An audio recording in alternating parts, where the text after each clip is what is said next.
Trish and Rob McGregor welcome you to a place where all kinds of phenomena flourish. Here we meet authors, researchers, and investigators of the mysterious, the strange, and of the inexplicable anomalies that surround us. Step out of the everyday world and take a journey into the mystical underground.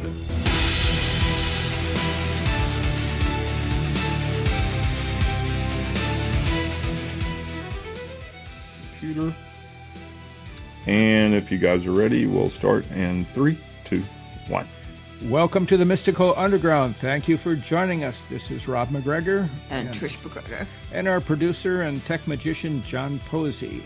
You can go to themysticalunderground.com where we make regular blog posts and where you can find out about our books.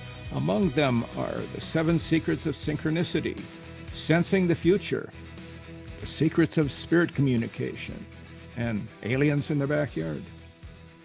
Our latest book is called Mind-Blowing Synchronicities, the latest science, stories, and research. Trish's latest novel, Silent Thunder, and Rob's most recent novel is called Tulpas, a story of mysterious beings created through deep meditation. If you are watching us on YouTube, we would appreciate it if you would take a second to click the like, subscribe, and notification buttons so you never miss an episode. If you prefer to listen to the show, it is available wherever you listen to podcasts. Please subscribe there. Our guest today is Chris Berryman, who's an actor, director, and producer with his company, the Detroit Theater Collective. Chris also channels messages from a multidimensional collective known as the Orion Contingent. They describe themselves as explorers from near the Orion and Sirius constellations, not invaders, but collaborators, helping humanity evolve towards galactic citizenship. His latest related book, just published this month, is called The N1 Sessions. Welcome, Chris. It's great to finally get you. Hey, Trish. Hey, Rob. Thanks for having me. Yeah, great. Okay, a good place to start here is first tell us who the N1 is in -1. Sure. So N1 is when I first started having these experiences, I ended up sort of confronting the source that was behind these sensory experiences. And what I heard back was, you can call me N1. And N1, I've come to learn through these sessions and also through the material that is in the upcoming book, the N1 Sessions. N1 is the leader of a collective who I've come to call the Orion Contingent. And they're a mixture of beings from different places. They live mostly in a non-physical realm, but they also have the ability to sort of move down into more dense form. And they're explorers. They're sort of like cosmic monks. And N1, he's their leader, in a nutshell. So what happened? How did this come about? How did you become a channeler? Well, it happened. It started. I'm going back to like fall 2019. And I started having these interesting visions that I would see it during the day. I would see it in particular at night before I was going to sleep, when I would be lying in bed. And it was geometry. It was interesting geometry. It was interesting looking machinery that I'd never seen before. To make a long story short, I ended up eventually seeing craft, or what looked like flying saucers and light particles and portals opening up. And then I started seeing eyes, different types of eyes. Some of them looked human, some of them did not look human. And then I started seeing faces. So around that time, that's how it came about. That's kind of how it started, I guess you'd say. Well, have you seen these beings physically? I know you have a picture of one in your book. Yeah, I have seen them only. If you were to close your eyes right now, there's sort of like a movie screen. That's where I see them. I do not. Okay. I have never had a face-to-face meeting with any of these beings, nor do I think I probably won't for a very long time. Yeah, but didn't you have one like out-of-body experience where you went into a craft? Yeah. So that was the next step. I one of the thing the story I just told led right up to that. And so it was one night, this was maybe at the beginning of the pandemic. Mhm. I'm going to say early spring 2020. Mm-hmm. And I was laying in bed. There was a lamp on next to my bed. I just had gone down and laid down. The light was still on. I had closed my eyes. I was completely awake. No alcohol, no mushrooms, nothing, nothing like that. Um, No, and no DMT, huh? and so I felt this like upward pull, and it started like speeding up, and I was like, okay, something's happening. Let's just try to relax and go with this and see what happens here. And I ended up seeing a window and a control panel, and through the window I could see a desert landscape. Huh. And felt like I was just bombarded with energy. I've said this before, but like I was having 5 Reiki sessions all at the same time. And then I saw on the panel, I saw hands, perhaps non-human hands. And I saw other things too. And the experience was very high. It was like I was journeying, like I was traveling. I ended up hearing this music, like very soothing, positive music, very inspiring. And so that journey, that voyage, that was the foundation for my first book, which which is a middle grade, ages 10 and up, sci-fi, an illustrated storybook Oh. called Flying Saucer Visions. But and N1 is in that too, actually. But so that's how it started. And then the N1 sessions, the upcoming book, is sort of a deeper continuing conversation with the collective and with N1. Did you Yeah, get freaked out at any point by all this stuff? Oh, especially when it was first Uh-huh. initially when it was happening, I was scared, I was freaked out, I was trying not to panic, but it didn't feel, it was present. And when I was able to just relax, I had a teacher who'd tell me like, don't be scared, just relax. And when I was able to do that, they actually the experience had not only intensified, but then a deeper communication could happen. And I felt respected. I've felt respected the whole time, actually. Do you hear a voice, or do you just how? Well, at first it was sort of like I heard a voice in a two-way conversation that was and I do have some training in this type of thing, like I guess you'd say psychic work, angel communication, healing, things like that, energy healing. And but then it came to a point where I was able to let them speak through me and also write through me. And that's kind of the way it happens now. Did you record it? When I started doing the speaking technique, I would record it on my phone and then I would transcribe it. Yeah. And then at other times it's better, especially if I have specific questions. It kind of comes through with like automatic writing. Mm-hmm. Yeah. Have you ever read the Seth material or any books by Jane Roberts? Yeah, I'm a big fan of Jane. Yeah. I've only read the Eternal Validity of the Soul. I think that I've read some of that one. Yeah, I haven't gone. I'd like to read more of her stuff. Yeah, of Seth's stuff. Yeah. It's too bad we lost her. Oh yeah, so young, so young. She was so talented. Yeah, she really was. So this began like 5 years ago. Then 2021. No, 2020. 2020. Okay. Yeah. 6 years. Yeah. The first book was published in 2021, but I guess it's been 6 years now. Isn't that insane? It seems like it hasn't been that long, but it has. Yeah.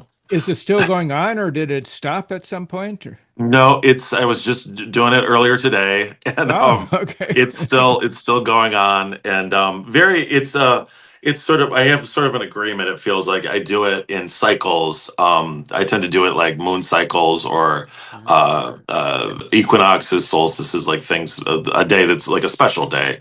And uh, just that way I don't get too burned out with it. I can do it sort of in Right. my own schedule. Yeah. Do So you? I'm uh, sorry. Go ahead, Rob. so what do they think's going on now? About what do they think about what's going on now in the world? Well, Well, that's a big question. they are saying you need to realize that there are many forces in other dimensions influencing what's going on right now. Mhm. But they don't seem too freaked out about it. I think it almost feels like they are not surprised at how things are playing out. They are concerned, but they don't seem, I think one of the messages from in the N1 sessions is just like, we still have time, brothers and sisters, Mm, and we have time. Don't No need to panic, and we're not. No one's going to save you at the same time, mhm. but Yeah, we got some things we need to work through, like right. just to. And you're not. And also one of the main messages is also that we are not alone in this universe either. I And think that's they're comforting. yeah, Yeah. they're so these entities, you consider them to be positive, but there are also ones influences that are on the dark side as well, correct? Yes. Definitely. And that is discussed in the N1 sessions as well. That one at the beginning of the book, there is something said that like you don't need to fear the what they sort of call the malevolent forces Hmm. or the dark side. There are different names, there are different groups, I think, involved in that, and that just to be aware of what is happening, and that we can come together and work through this is the Hmm. message. Chris, But definitely, there's definitely descriptions of these forces, how they affect us through things like digital technology and other means as well. Yes. well, Chris, in your daily life, do you ever have them say, "Oh, don't do that," or "Do this instead"? In other words, do you Well, ever feel, it has happened. It has happened, but I tend to rely more on those decisions, on my guidance, I uh, guess you could say, guardian angel, spirit guys, because I've been trained to work with that phenomena for some time. That's my first source that I go to. What this contingent wants to share, they're a civilization. They're not guides. mhm. They are living out, even though it's a different kind of existence. They are just a group who has been involved residually with our planet, and they're still concerned, and there's some wisdom they want to share right now. That's sort of to me, it's a very specific teaching, Do they and it still has a lot to do with the human energy body as Uh-huh. well. yeah, do they Yeah. still have a home planet? How it's described in the material, that their existence is mostly non-physical, but there is a small planet when they move down into the physical that is Uh-huh. near between the stars Safe and Sirius A. That Mhm. there's a small, that they almost like that they use as a physical base when they need it. That's the way it's described to me in the N1 Yeah. sessions. How Yeah. big is their civilization? I mean, Well, there's a core group. It's they said that there are 37 as the core group, but it's almost like there are many affiliates. It's almost uh-huh. like it almost seems like this is a collective. They're almost like a school that many beings want to Huh. involve themselves, maybe study with, kind of Right. train with, because they're very focused on the on philosophy and cosmic philosophy and esoteric matters, sort of abilities abilities and technologies to transcend Hmm. is what it feels like. Yeah. So they're not involved in creating new worlds or new uh, civilizations. Not so much. Okay. They specifically say we have not been involved in the seeding of other worlds like some Uh-huh. other races, like perhaps the Syrians and the Pleiadians have. Yeah. But that they support those groups in the ones who have gone about it in a conscientious manner. as opposed to a self-centered manner. Yeah. They don't see the Earth blowing up, do they? I have not received that information. Okay, that's No. good. I have not been told that yet. So knock on Okay, wood. Yeah. Have they materialized physically on this that's what I planet? asked him. They describe the process that occasionally that happens. It sounds like on the occasions that they've been here, they're mostly able to just move down real quick, do what they want to do. They're very interested in light particles near power zones such as the pyramids or Stonehenge Huh. or things like that. They could to open portals of higher communication is how they describe it, and they say eventually that they're hoping that this will help us as well.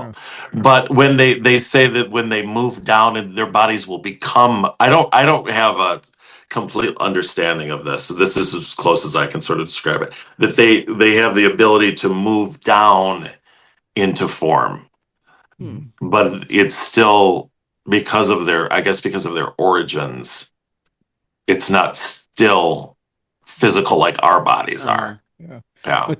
But they say that there are others that have come down here physically and are among us, correct?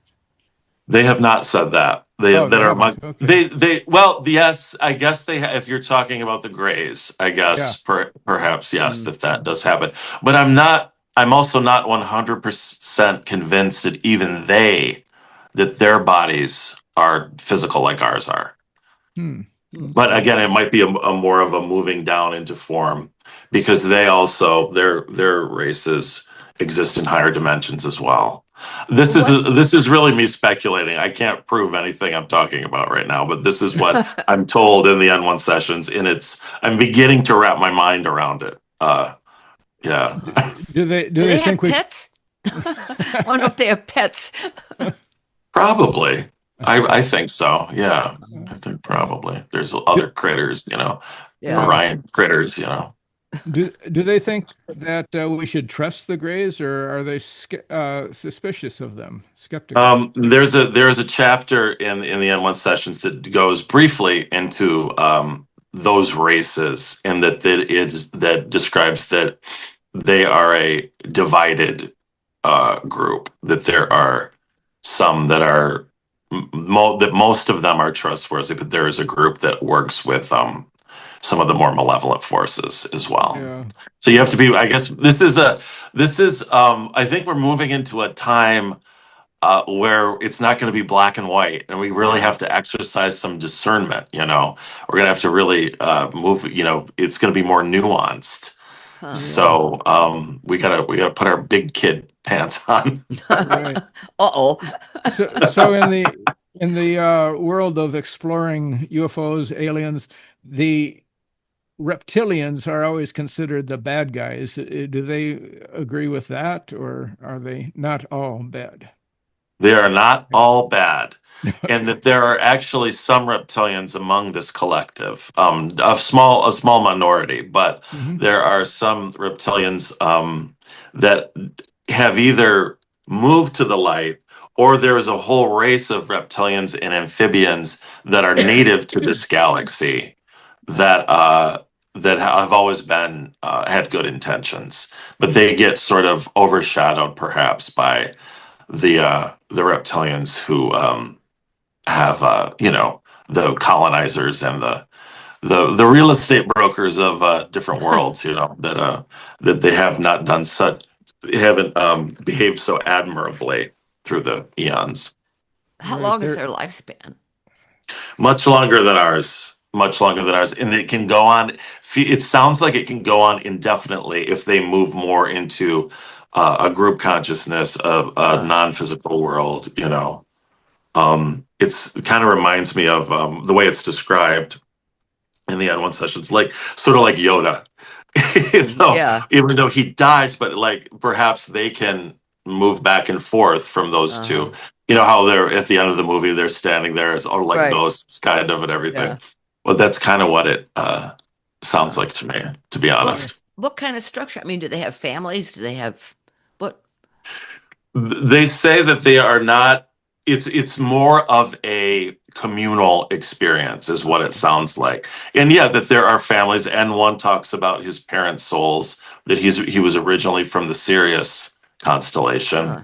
So there are families. I think they're just different. They're set up differently from our families. How do they procreate? I haven't gotten into that. I haven't had the courage to ask that as of yet. That could It might be like they might have the option, because some of them are human. Some of them, maybe a little different than us, but like galactic human Uh-huh. might not be terribly different if they're in a physical realm. But they also might have the possibility of being able to co-create Mhm. or procreate with intention as well. Oh, interesting.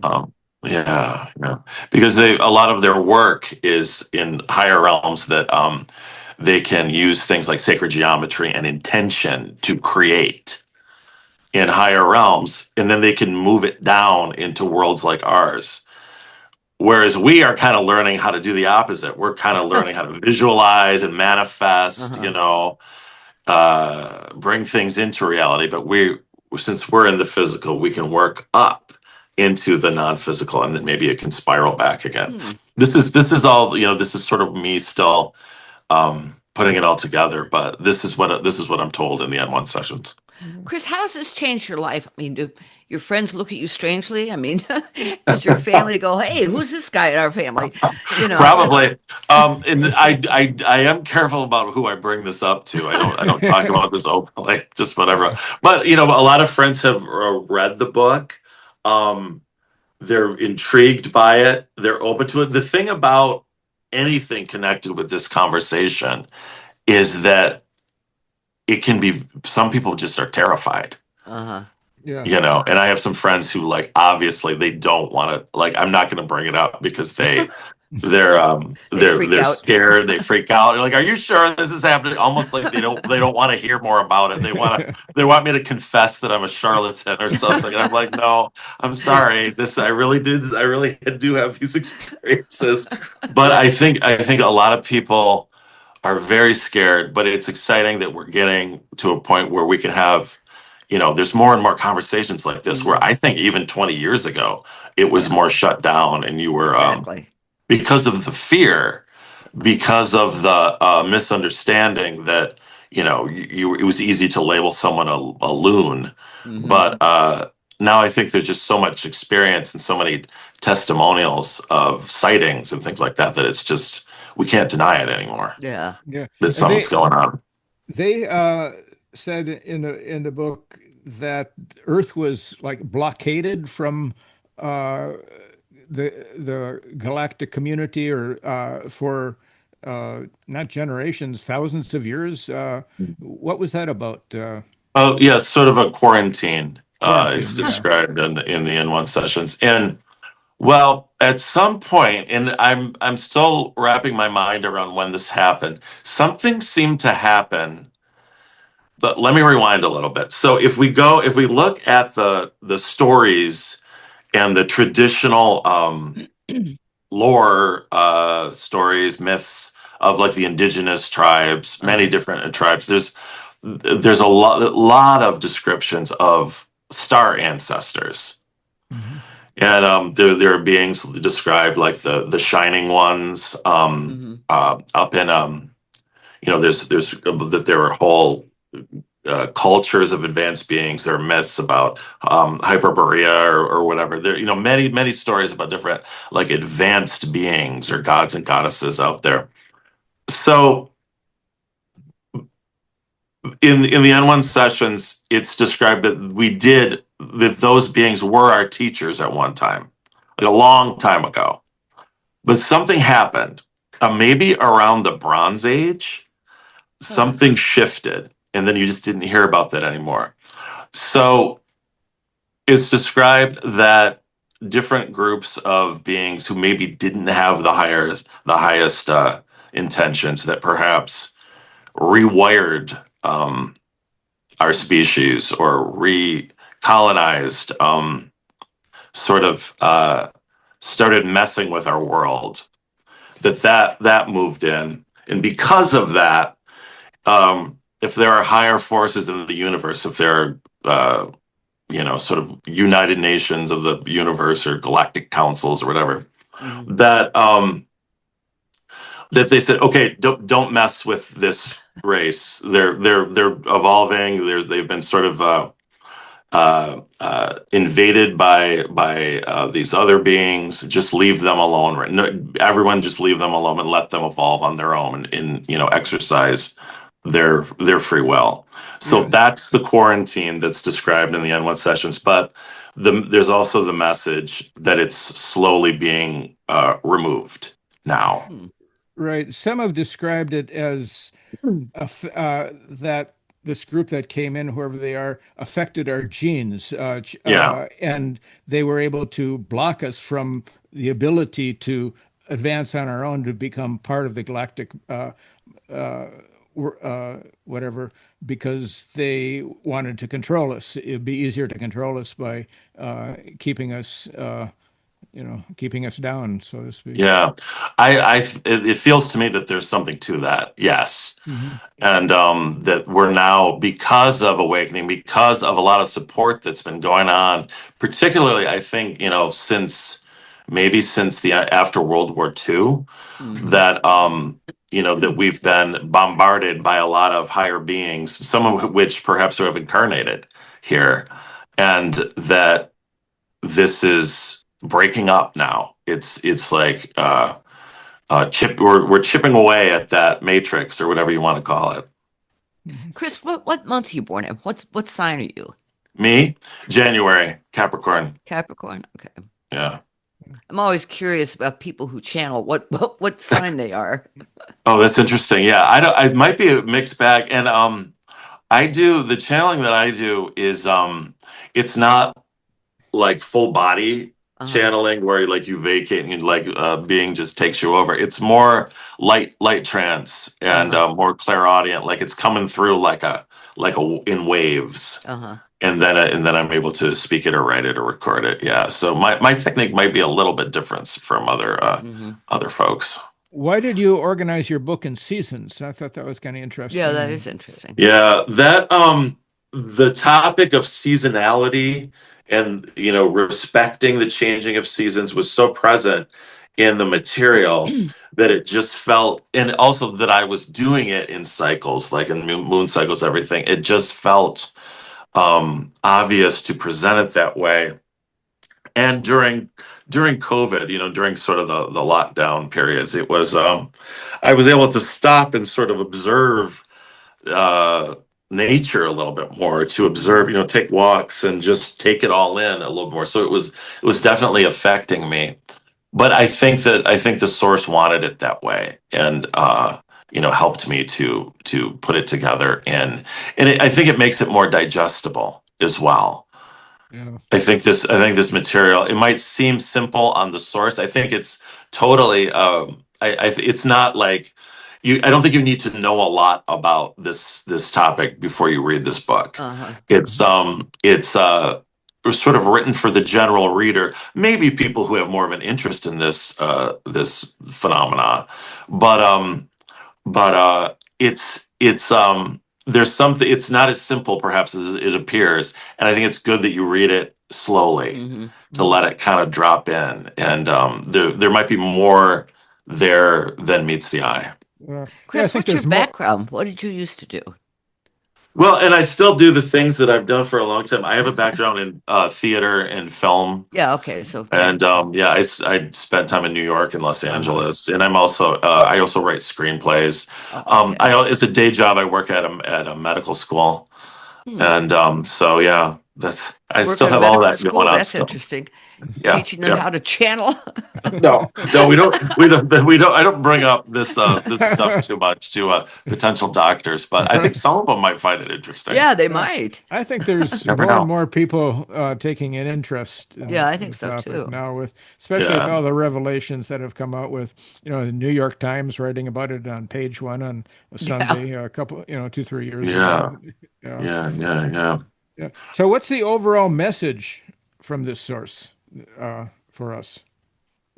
Um, Definitely the things we were talking about earlier about there's time, breathe, tune in, tune into what's going on. Don't be afraid to speak out about what you're experiencing and what you're seeing and what you really think is going on. And at one point, N1 kind of just says very emphatically, take ownership of your space heritage.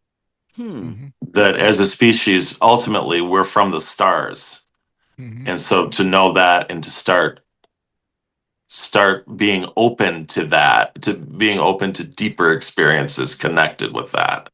I think that's an important message in the N1 sessions. Yeah. How do these beings experience death, or do they? I mean, if they do, there is that they could be killed. This is possible, but there's almost, I think they have, and this is from the descriptions, the way they talk about life cycles, they have a different relationship to dying, coming back, right, and the spirit, the different worlds.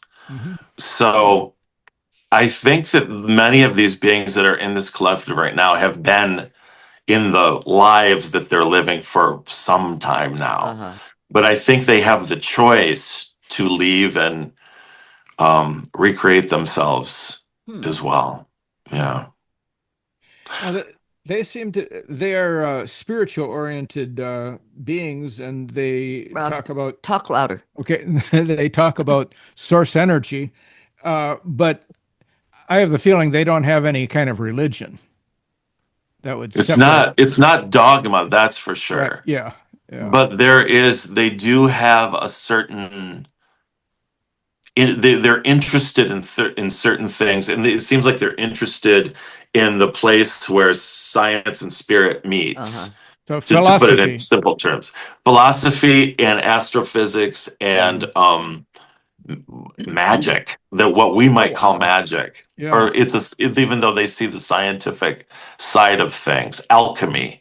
They're very interested in a cosmic alchemy, and that some of their techniques is described in the N1 sessions. And they also give in the appendix there are 10 exercises. They've also given us some exercises that we can use in our current place here to start working with some of these alchemical, magical techniques and exercises. I'm interested in looking at those exercises. I didn't have a chance yet. It sounds interesting. Yeah. What they would provide us. What do they say about AI? AI is a concern. They talk about, right now we have to be really careful with the rash decisions that are sort of being made surrounding AI and how we're using it. That the decisions made right now could snowball and affect us in the future very, very much. But they are not anti artificial intelligence. They've described in some of the more recent sessions, they've described how there'll come a time when our AI could be more like a consciousness itself. So we have to respect it almost like it's a primitive being. Even though the AI we have now does not have a consciousness. But eventually they've seen worlds, I think they've seen worlds rise and fall, maybe that have been taken down by AI as well. Oh, that's interesting. But some of these beings from different sources apparently are a combination of biological beings and robotic. For example, the ones that are able to come here in these crafts that can make incredible turns at enormous speeds that would destroy a human being. Yes, and that the grays that they have, some of the grays are a combination of I guess you'd say biological consciousness and machinery at the same time. Not all of them though, and some of the crafts are also a combination of machinery and consciousness. Yeah, that's fascinating. Yeah. And I think supposedly the so-called crashes I think the beings that they given up are probably the robotic type beings. I mean, I'm just guessing that, but That certainly could have. That certainly makes sense when you think about it.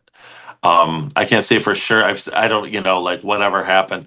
Yeah, and as far as this disclosure, this idea about disclosure as well, right. feels like it's almost already happened. But I guess the governments might know some things, like about things that happened in New Mexico or other places that they could Yeah. cough up.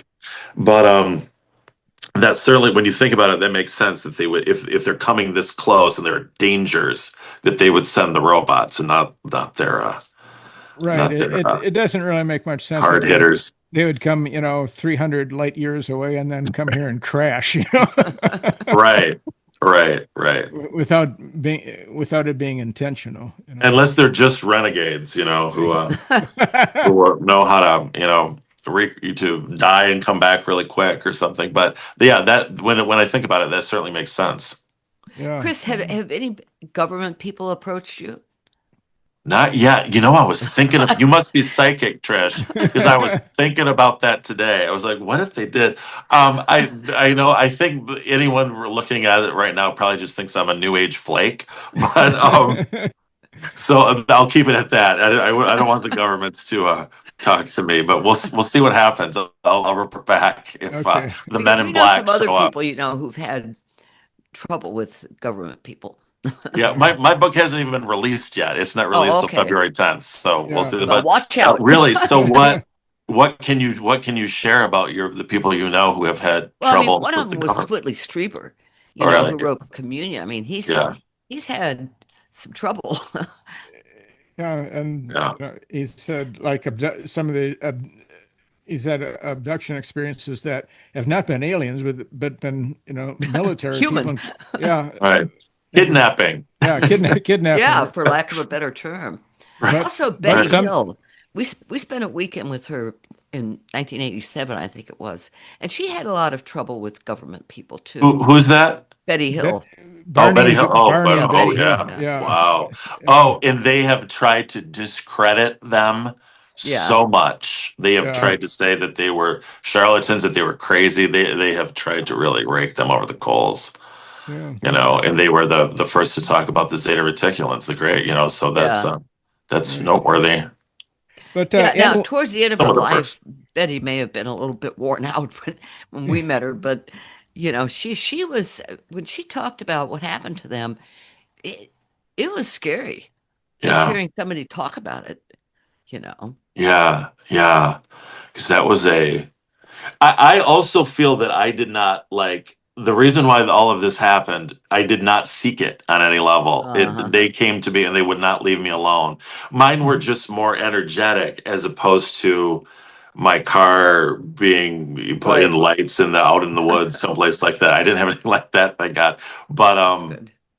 yeah, that must have been terrifying for Yeah, I them. think it was horrifying. So, Yeah.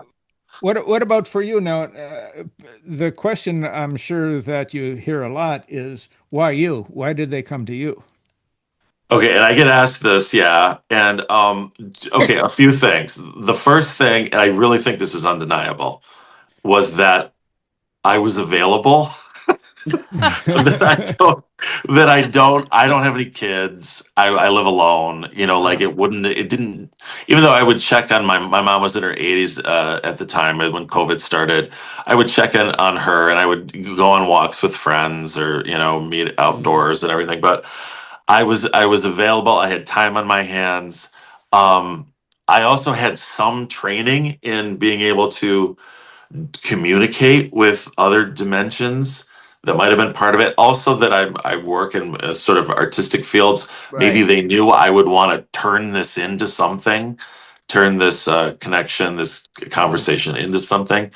And there's also the possibility that I have from some existence somewhere I signed up for something or I have some Yeah. connection to this collective, but I don't have any proof of that. Yeah. Well, we never do, but Right. Yeah. intuition. Yeah. Right. Yeah. I think that's highly possible as well. Yeah. So Interesting. N1 says that, uh, talking about UFO sightings, that about 27% of them are actually from the military, and Yeah. the UFOs that might be seen that Yeah, the are 27%, human based. that's I'm sorry, that figure is that they're terrestrial, military, or maybe some other, Mm. private sector or something like that, conducting some experiments, defense experiments, etc. And but that that they say that, and one says in that chapter, he says that anything higher than that, we would have quite the Keystone Cop show. If they tried to make all sorts of things happen, it would be like, a That's bad funny. episode of the Brady Bunch or something. Right. Yeah. Yeah. Yeah. So the 73 are actual from elsewhere then, From other worlds. right? Some of them might be physical, and some of them might be holographic. Hmm. Yeah. Yeah. Hmm. Hmm. Well, okay. Where do you think the United States is headed? Are we evolving or are we devolving? I think we're going through some very strange growing pains, is what it feels like to me. Feels like devolving, but maybe this is just things have to be shaken up Uh, before some real change can happen. Because with our party system, it just seems like it's so locked, yeah, Hmm. that it's hard for any change to really happen. that's Yeah. true. So it's scary times we're living in. It certainly concerns me, but Yeah. The yeah, institutions are crashing, one the after another. crumbling, right? Yeah. Yeah, all Even sorts of cultural institutions, absolutely, The Kennedy absolutely. Center is closing, and he may Yep, demolish the Oh building. God. yep, yep. I think I'm hoping we're learning a lot from all of this, and that to step back and see, okay, well, even though some of these institutions are crumbling, what do we really want to create? What do Uh, we really what do we want our society for the betterment of all? Right. What do we want it to consist of? Yeah, and I think these beings are sort of pushing us to think in a bigger picture like that too. Yeah. well, it's interesting. There's a conjunction coming up February 20th between Saturn and Neptune in Aries, and it'll be at 0 degrees 45 minutes. That hasn't happened since 1703. Oh So wow. Saturn represents structure, Neptune dissolves structures. So I'm wondering, yeah, I mean, when you think of it like that, it seems that that's already starting to happen. Absolutely. If it does, it feels like there are like that we're going through this like I'm a fallen Catholic, so Stations So of am the I. Cross is yeah, Stations of the Cross is what it feels like right now until some sort of bigger transfiguration can happen. But that what is the date of that? February Uh, 20th. February 20th. That's Okay, when it's exact. in moving into Pisces too, right? Yeah. Yeah, Except cool. that they're both going to be in Aries. They're both gonna It's be in 0 Aries. Okay. degrees. Mm. Wow. Yeah. It's going to be, and Mhm. also, I mean, Neptune represents the kind of stuff you're talking about, psychic stuff and Yeah. unusual anomalies and that kind of thing. Yeah, the hidden, the esoteric, the Right. hidden, right? Yeah, yeah, yeah. Yeah. Exciting. I think that's Yeah, we'll very see. exciting. See what happens. Mm. I've told every Aries I know, let me know what happens. Yeah, yeah. You go Aries. Yeah, Capricorn. Not always the warmest relationship with Aries, but I'll let those Aries walk into the fire before I do. Right. Yeah. I do have some Aries friends though who I like very much. Well, So, maybe you just mention that date to them and see what they experience. That'll yeah. be I interesting to will. know. I will. That's a good idea. Yeah. Yeah. So, since this is a channeled book, was it easy to write? Or It was the process. The hardest part for me was writing the preface. okay. The other part, it was laborious, like the process of channeling it, and then because there's a difference between spoken Uh, English and written English, so and then transcribing it and putting it into prose, and Mhm. just I had to remove some of the some repetition and some some phrasing and everything like that. But I wanted to make sure the core was there. I didn't want to take anything out. So in that it came that it's presented how I received it. That was very important to me as well. I think it's interesting that Simon and Schuster published it. Well, they didn't. They're distributing it. Yeah, I don't Okay, know they're how that works. Yeah, they're distributing it. I think they have the publisher is 6 books, and they are okay. actually a small publishing house in England. And but I think they have I think a lot of these smaller publishers they have a distribution deal with Simon and Schuster. I think. Yeah. That's interesting. Yeah. Well, good. Your book will get out there more. Right. So before the channeling started, did you ever have any UFO experiences or alien contact? Anything like No, that? nothing like that. I had other experiences um with psychic experiences, receiving messages, but that was something I had sort of trained in. So I had experiences that were that went along, serendipity, things lining up that happened and everything, but I had never I believe I was interested in a little bit in UFOs and aliens. I wasn't like some tinfoil person though, and by any stretch of the imagination. To It me. yeah, I was not, Yeah. I was not like that at all, and God bless those people. But that was I no, so no, I hadn't had any before 2000. I'm coming to think about it, like some of these visions, especially the geometric ones, probably started in 2018, but I didn't really know what was happening then. So before then, no. Well, No. So what were these like? I mean, what were they intended to show you? The geometric things. Well, first it was. I think it seemed that it was related to craft, a lot of it. And in my first book, you can actually see the illustrated story of Christian and his journey. You can see some of these visions because it's what he's experiences. So the visions in that book that are illustrated beautifully by an illustrator she's a Chinese illustrator from Canada. Are my visions. So in Flying Saucer Visions, it was there, but it seemed like it was geometric portals and then spacecraft is what it seemed like it was initially. Other things too, but some of it I don't know what it was, and I'm still collecting. I'm still collecting these visions. I just had a new one the other night that was sort of like. So it's not either. This was different. It was like a large crimson orb that was kind of marbled, and there was energy coming in and out of it, and then something that looked like a top that had lights on, moving down that was spinning slowly, but that looked like some kind of that looked like some kind of craft to me. That second one, the crimson orb, I don't know what that was. Are the messages? I don't know what it is a lot of times, but I can speculate. It seems like it's interdimensional technology to me, is what it feels like. Yeah. So their sense of a technology is different than ours, right? Much different. Yeah. Yeah. They say that they don't have a lot of hoo-has or gadgets like we do. And that they do have technology, but it's very different from here. And some of it is more, there are devices, but it's more related to intention and energetic creation. And obviously they don't need spaceships, right?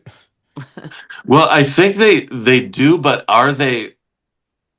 I don't know that they can just walk into another world. I think that they might need some sort of vehicle, but I don't know if these vehicles are like steel. I don't know if they're physical or not. Yeah. I think that they do have craft because I think I've seen some of their crafts in what I've experienced, but I don't think it's like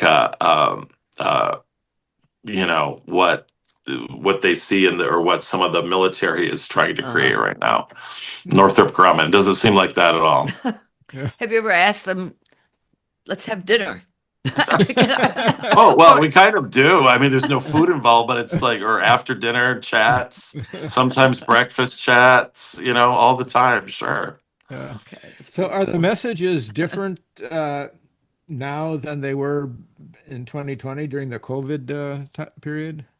They are different, but it's everything in the N1 sessions. It's sort of like that's the foundation, and now Mhm. they're building on it and reiterating and riffing on what they gave first. So Mhm. it has been kind of like a progressive thing, which pleased me Yeah. What's the to see second that. book that you're I don't doing? know what it'll be called or what form it'll come in, but I'm compiling. Yeah, I'm collecting more things now. I'm gonna do it. I'm gonna approach it differently. I want to let it build up more, Uh-huh. and I want the chapters to be a bit longer. And we'll wait to see what the meat of it really is going to be. It'll be a different book. Hmm. Um, uh, just different because it'll be a different. Focus. Sort of Yeah. So like the the N1 N1 is like your sessions is Seth. the base. What's that? The N1 is like your Seth, I, in a I mean, I sense. guess so. I mean, that was what an achievement. I mean, those books and her life. I mean, she was an amazing woman She and really such a was. talented medium and a talented writer. And Yeah. They shared. she's one of the people you can really look up to. She Yeah. was not in the best of health towards the end of her Oh, life, though. Yeah. And all her other life she wasn't. channelers, I've heard other channelers talk who have met her say that like that they suspected that she wasn't. Uh, the energy was just taking her over, like the high frequency of it. That maybe she wasn't. And I don't have any proof of this or anything. I don't know this, but that maybe that she wasn't uh, letting it go after the session's over. Well, I know I'm she not had sure. rheumatoid arthritis, so that Yeah, couldn't have yeah, helped. yeah. That Yeah. couldn't have helped. And I think she died of cancer, but I'm Oh, not did she? entirely I sure. wasn't aware of Yeah. that. No, I could be wrong. yeah. She and Rob started out doing a Ouija board, and then You know. uh, they got messages, and then it became too tedious, and she just was able to just speak right through, and then he took notes. Yeah. She Yeah, was an that earth that sign, just like you, a Taurus. oh, she was a Taurus. That's Yes. interesting.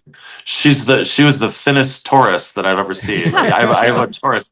I have a Taurus rising, so Okay. I understand Taurus. Yeah, I'm double Earth, but yeah, she's amazing. I think the Seth material is amazing, and it's just when you'd see her interviewed, just Jane, she seemed like she didn't have a lot of ego.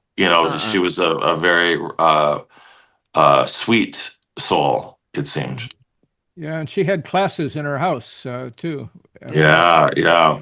that would have been There's some interesting. footage of that. Yeah, that like these Yeah. hippies surrounding her in her house while she's I would have loved Right. traveling. to have gone to one of those. That Yeah. would have been great. Yeah, that was the Isn't that 60s. great? Yeah, Yeah. yeah. I was not born yet, but I was born Yeah. shortly after that.